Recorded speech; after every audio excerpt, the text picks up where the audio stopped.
হবিগঞ্জ জেলার বানিয়াচং উপজেলা, যেটা এশিয়া মহাদেশের সবচেয়ে বড় গ্রাম। এখানে রয়েছে ৬৬ একর জায়গার উপর প্রতিষ্ঠিত বাংলাদেশের দ্বিতীয় বৃহত্তম দিঘি কমলা রানীর দিঘি।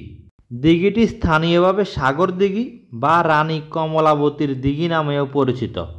দ্বাদশ শতাব্দীতে রাজা পদ্মনাভ এই দিঘিটি খনন করলেও পানির দেখা মিলছিল না।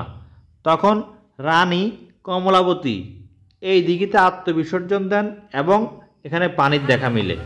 পল্লীকবি জসীমউদ্দীনও এই দিঘির সৌন্দর্য অবলোকন করে দিঘির পাড়ে বসেই রচনা করেন রানী কমলাবতীর দিঘি। এই কবিতাটা কবির সুসয়নী কাব্যগ্রন্থে এখনও আছে।